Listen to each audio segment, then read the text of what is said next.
ni televiziyo bita ku gasaka web tv wahora yumva ubayeho gute muri rusange aguma mbona ubutabazi nyene buva ku Mana no kuvira va cyane gose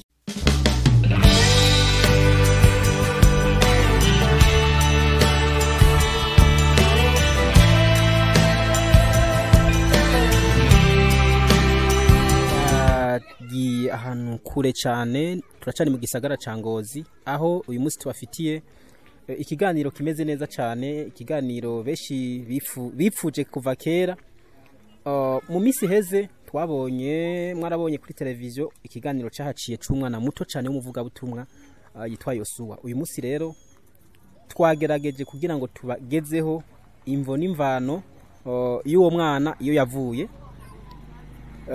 mu gushika mu rugo iwe ahavuka kugira ngo dushobore kuganira n'abavyeyi biwe byose muraza kubikurikirana muri iki kiganiro mugumane nacu mukora subscribe mukora share mwongera musangiza mukanda like kugira ngo mutwereka ko muri kumwe nacu tubandanye tugenda. Odi mama amahoro murakomeye yego muraduha none twifuje kuganira namwe sinzi ko muza tukayaga twiha agatebe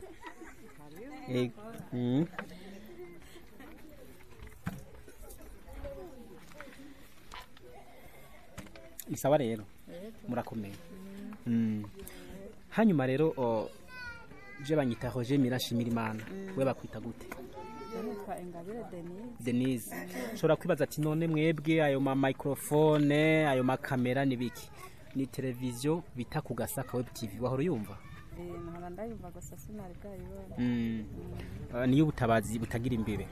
Uyu munsi rero ushobora kwibaza ati muzanywe niki mu rugo rwanje turabona uba ahantu mu gisagara ariko novuga ati hepfo y'abandi cyane kuko twaciye mu misozi mu kugira dushike hano iwanyu. Ego mama we bakwita gute? Ingabire Denise wari watubwiye mbere ko tutangura ikiganiro twarigeze kumva cyangwa twarabonye umwana wawe wamwise ngo ni Yosuwa ngo umuvugabutumwa nivyo ni wawe? Yego no wanje. Uyu munsi ntidushimye kugaruka kuwo mwana ku buzima bw'uwo mwana ahubwo tuje kugira ngo wewe ushobore kugira iki kutubwira ubuzima wewe ubayemwo ubayeho gute muri rusange. Mu isanzwe nyene mbayeho nyene mu buzima nyene ndinze kuhangayika nyene nironderera. Yego mugabo ndashimira Imana nyene kubera ifise inzira nyinshi gumincira inzira aguma mbona ubutabazi nyene buva ku Mana. Urafise umugabo? Oya. None kugira abana bashobore kuja ku mashure yo hageze gutangura amashure ibikoresho vy'ishuri bikura he? Ndafise nyene abantu nyene bagoma bafasha nyene ndasaba ubufasha nyene nkasanga nyene hariho Imana nyene ikoresheje nkasanga aramuhaye amakaye Jana Bibiliya yifashishijwe n'abantu nyene ariko aravuga ubutumwa uko nyene je sinigeze ndamugurira Bibiliya yagiye asemera avuga ubutumwa nyene mu isoko ndambona zanye na Bibiliya bayimufashishije umva rero no kugira nyene yige nyene umugira neza nyene aramukoramo twasenze akamudukaye yego none umwana we kugira aje kuvuga ubutumwa we wavyakiriye gute nk'umuvyeyi ko tuzi neza ko hariho abatovyakira uko bavyakira ukundi we nk'umuvyeyi we wavyakiriye gute? Je navyakiriye neza kubera nabonye ko nyene hariho ikintu nyene gifasha kuko ni Imana nkuko ijambo rya rivuga ngo nyene nimwitwarake by'ubwami ibindi nzo bibahera inyongera. Yego. Nagiye mbona Imana imwambika bya birato z'abimpuzu uko ariko arayivugira ayishira hejuru none kwishishikara kumuduza imwambika icari cyo cyose cyo kuri we gikenewe impuzu birato mbona yambara uko nyene je sino kugira ngo ndazibe y'ikostime mugoko bwo yamana avugira mbona je bamugabe imwambaye w'ikostime. Hanyuma wowe mu buzima busanzwe ikikubeshejeho cyo ku munsi urafise akazi ukora ku munsi kagutunze uvuga ati ndarima ndadandaza canke ikintu kikubeshejeho muri rusange nikiye? muri ibyo byose nta na kimwe ntoshobora ariko mugabo uburyo nibwo bugoye agatahe usanga agatahe kagoye kugira ndonke utuntu ushobora kudandaza mba nyine hageze n'umuntu ambwira ati ngo ndaguhe nyine akazu ndimire kugira urare ufunguye ndagenda ubwo nyine buryo mbayeho nta ntuze nyine nawe ubundi yanarifise agatahe no kudandaza nodandaza yego uburyo nibwo bugoye bw'iki gihe. None nk'ubu uyu munsi turi ku munsi wa kabiri ubu uravuga ati je kuwa kabiri ati iyi saha igeze narose irasiyo nza kurarira, urafise irasiyo urarira nk'uyu munsi? Uno munsi jewe ntayo ndaronka mugabo ndacizeye kuko ntitwihebura nyene kuko ngo no kuri karawa irakora ngo no na nyuma ya zero irakora, inzira zayo ngo zirenga igihumbi. Urumva je gusa niyo noba ntararonka nguma mu kwizera aho nshobora kuronka na samoya canke na sizera. Yego byose no kwizera. Yego none twagerageje kuraba ahantu usanzwe ubaye, inyubako usanzwe ubaye, inzu ni iwawe? Nyene narakorewe udufaranga nyene ndatubika ndakagira ngo murabona nyene ko kataherahiye neza. Ndabona ahantu wagiye ufukisa amasashe amabati nawe yaratobaguritse, ntiva imvura iguye? Irava gose nyene umenga ni nko hanze nyene imvura iguye ho. Yego abariko barakurikirana televiziyo ku Gasaka Web TV ukaba ufise ibihumbi 10 canke ibihumbi 20 bishobora kugura amabati abiri, ni Mama Yosuwa arayakeneye kugira ngo ashobore gukura hagiye yashize isashe ashira ayo mabati.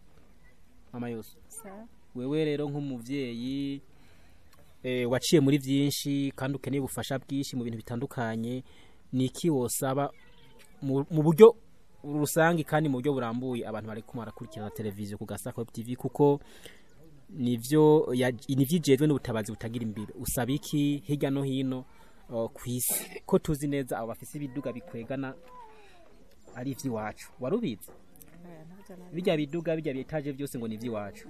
Uzobaze yose wazogusigurira igituma. Uwo basaba iki rero?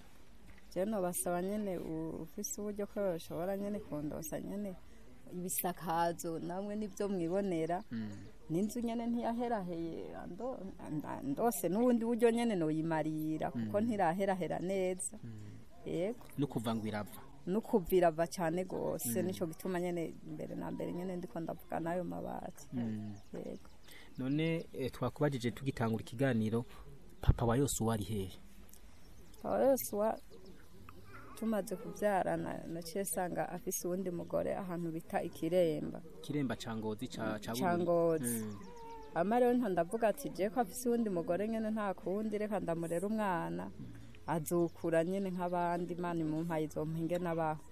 Ubu rero barandurutse ngo baronka itongo rizimbutse ahantu bita mu Cankuzo, niyo bari jewe rese umwana ntazi ngo yambara uku ajuku ubaraho nyene mu Cankuzo arabiyo miryango yindi. Yosuwa aramwemera ho?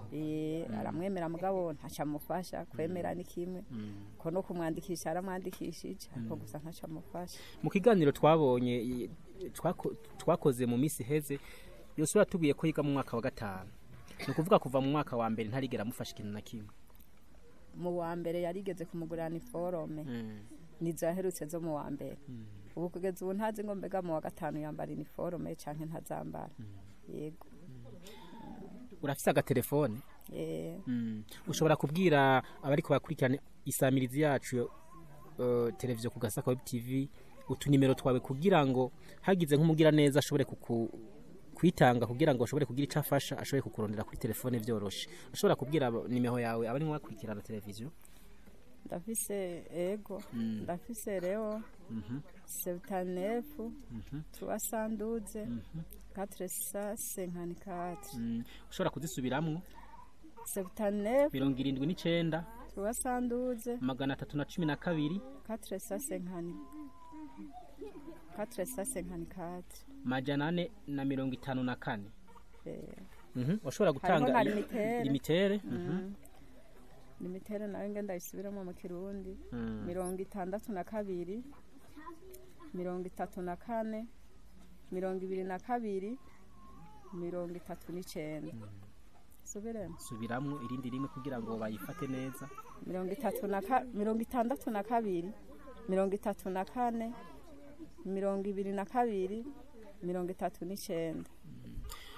Reka tugushimire Mama Yosuwa ku kiganiro uhaye televiziyo ku Gasaka TV ubutabazi butagira imbibe. Mwakoze cyane kutwakira mu rugo rw'iwanyu. Murakoze sohezagira.